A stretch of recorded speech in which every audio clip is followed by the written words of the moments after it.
திரு cruise அவர்கள் ஒரு சிறந்த கல்விமான்.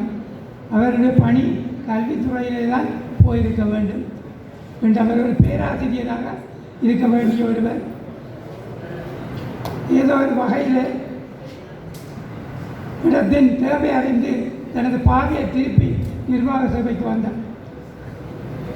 அப்படி திடீர்பாரென்று எதிர்பாராமல் நிர்வாக சபையில் புகுந்தார். அது பெரிய சவாலாக இருந்தது. 92ஆம் ஆண்டு முழுக்க பயிற்சியை முடிஞ்சு இங்கே கடமைக்கு திரும்பினால் நானாட்டான் பிரதேச செயலகத்திலே பிரதேச செயலாளர் பதவியை எடுத்தார். மிகுந்த சிரமத்தோடு கடும் சொல்லனா நெருக்கடிகள் வாசித்து பார்த்தால் அழைய வரும்.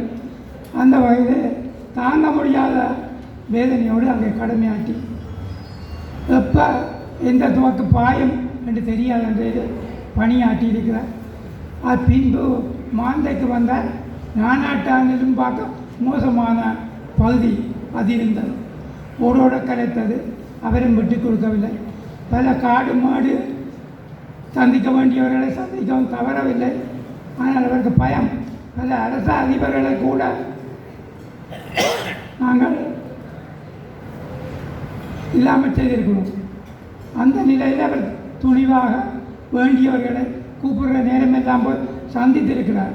ஆனால் நாங்கள் 16 வருடம் இந்த மன்னர் கச்சேரியில் வேலை செய்யும்போது ஒரு வசனம் கூட அதை பற்றி எங்களுக்கு சொல்ல. இப்போ எழுத்தில் நாங்கள் பார்க்காவிட்டால் உண்மையில் அவருக்கு என்ன எங்களுக்கு தெரியாமல் இருந்தது. இப்பொழுதுதான் நாங்கள் பார்க்கும் பொழுது அவர் ஒரு பெரிய மகான் என்று சொல்லலாம். ஏனென்றால் என்ன கவர்ந்தது 106 போலீஸ்காரரை ஏதோ சாதுரியமாக விடுவித்து கொண்டு போய் சேர்த்திருக்கின்றார். கிட்டத்தட்ட 1,00,000 பேர் அவரை இன்றைக்கும் வாழ்த்தி கொண்டிருக்கிறார்கள். என்ன மாதிரி பேசினார், என்னத்தை பேசினார், என்னத்தை கேட்டார் என்று தெரியவில்லை. ஆனால் அவர்களை முன்னாங்கி அவர்களை விட சம்மதித்தார்கள். கஷ்டப்பட்டு பவனியாவுக்கு கிட்ட கொண்டு போய் பயந்து பவனியா நடைமுறைகளையும் பின்பற்றி கொண்டு போய் உரிய இடத்திலே மதவாட்சியிலே சேர்த்து விட்டார். அது ஒரு சாதாரண மனிதர்களால் முடியாத ஒரு பணியாக நான் பார்க்கிறேன். அதை விட மற்றும் அவர் மாவட்டத்திலே செய்த பணிகள் சொல்லியிருக்கிறார். ஆனால் நான் பார்க்கும்போது நான் அவர்கிட்ட கற்றுக்கொண்டது எந்த சோதனையும் நிற்கக்கூடாது, எந்த நெருக்கடிக்கு எல்லா சோதனையும் நடைபெற வேண்டும். அந்த கல்வி மான்களுக்கு அது எனக்கு சொல்லியிருக்கிறார். எந்த சோதனையும் எந்த காலத்திலையும் தடைப்படக்கூடாது. இரண்டாவது, யாரும் உணவு பஞ்சத்தால் சாகவும் கூடாது. இது கிராம சேவையாளர் இது தெரியப்படுத்தப்படும் ரகசியமாக. அப்படி அவர் உள்ளூர் இந்த மக்கள் பால் அதிக கவனம் பற்று கொண்டு தான் கடமையாற்றி இருக்கின்றார். அவர் கடமை அரசியலை நான் பார்த்தேன் ஒரு நிமிடத்தையும் வீணாக இல்லை. நான் இங்கே 91ஆம் ஆண்டு கடமைக்கு வந்தேன். எனது நண்பர் லோகநாதன் தான் தெரியும். சொன்னால் நீ பயப்படாமல் வேலை பண்ண, எனக்கு வீடு இருக்கல, வீடு இருக்குதான். ஆனால் அவர் தனிவிலே இருக்கிறார். ஐயா தனிவிலே, கச்சேரியும் தனிவிலே. நான் போய் சிவநாயகம் ஐயாவை அங்கே சந்தித்தேன். முதல் நாள் சந்திக்கும் பொழுது ஃபாதர் ஒல்மன் ராஜசிங்கம் கூட இருந்தவர். இன்னொரு ஃபாதரும் இருந்தார், எனக்கு பேர் ஞாபகம் இல்லை. 11:45 சரி வந்து விழுது சின்ன கிடப்பம். அவருடன் எங்களுக்கு சொன்னார், இது இப்படித்தான் நீங்கள் என்னுடைய பாத்ரூமுக்கு வாங்க. நாங்கள் 4 பேர் போய் ஃப்ளாட் போட்ட பாத்ரூமில் இருந்தோம். 1:30 மணிக்கு சொன்னார், இனி பயப்பட வேண்டாம், போகலாம், இனி அடிக்க மாட்டாங்க, சாப்பாட்டு சாப்பாடு சொன்னேன். நாங்கள் அதுக்குள்ளே வந்தோம். நான் வந்து நான் வீட்டில் தங்கினேன். டவுனில் ஒரு செலவும் இல்லை.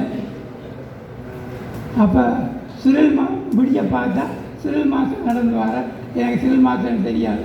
பின்னாடி ஒரு பேர் வர, அவர் சட்டத்திறனியன்னு சொன்னார், பேர் ஞாபகம் இல்லை.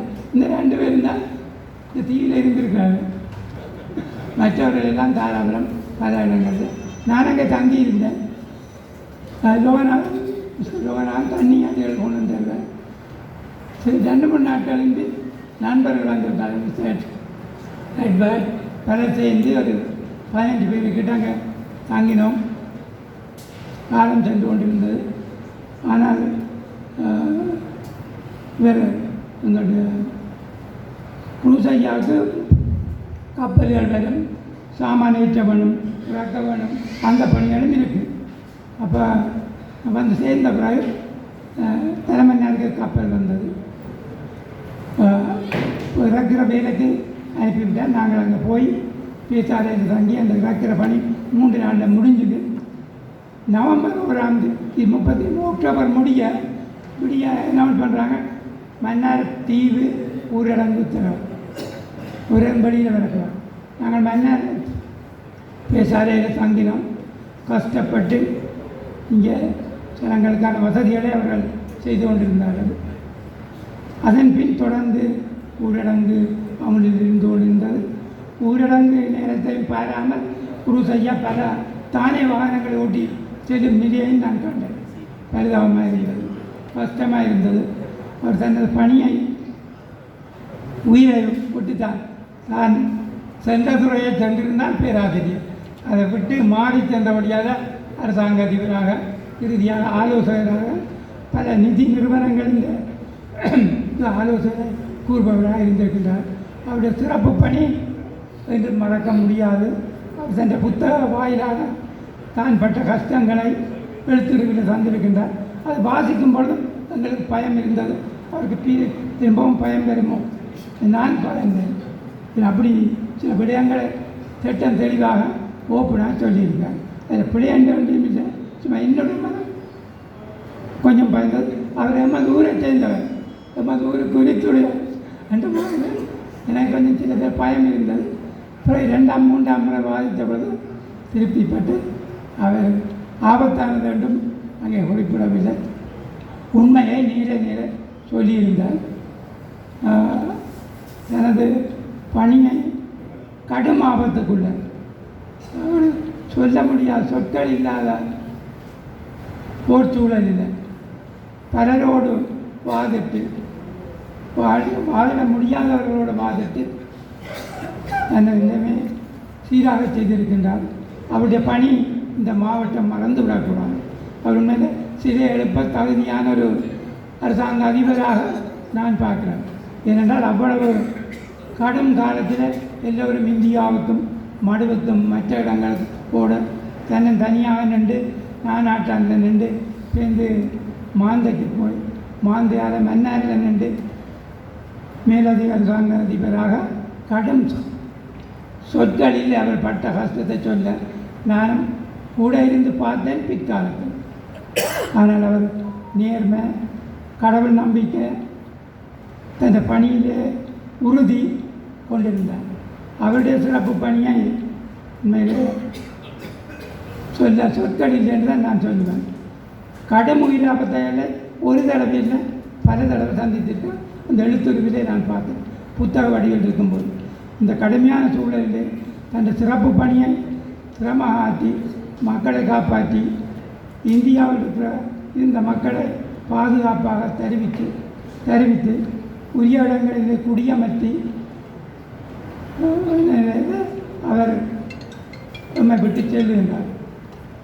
விட்டு செல்லும் பொழுது நான் அவர் வைத்த சுவடுகளை மாற்றி வேறு இடங்களுக்கு விடவில்லை.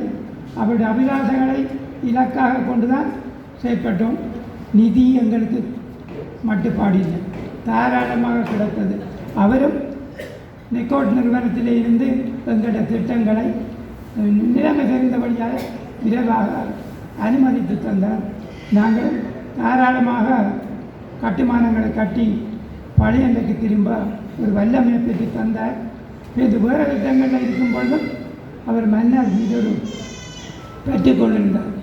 அவர் இல்லை கல்வித்துறையில் போயிருந்தால் நான் சொன்ன பேராசிரியர், இந்த துறையில் இருந்தபடியாக ஒரு ஆலோசகராக வந்து பல திட்டங்களின் பொறுப்பு உத்தியோகத்தராக இருந்து தனிய மன்னருக்கு மட்டுமில்லை வடமானம் முழுவதும் இருக்கிற மக்களுக்கு பல துறைசார் நிபுணத்துவ சேவைகளை வழங்கி ஒரு சிறப்பு சேவை ஆற்றியிருக்கிறார். நாங்கள் அவரது துணைவியர் இல்லாவிட்டால் அவரை நான் ஞாபகப்படுத்த வேண்டும். இன்னொரு அந்த வகையில் ஞாபகப்படுத்தி அவருடைய பிள்ளைகளை ஞாபகப்படுத்தி அவருடைய பணி எதிர்காலம் சிறப்பு பெற வேண்டும் என்று வாழ்த்தி விளம்பரம்.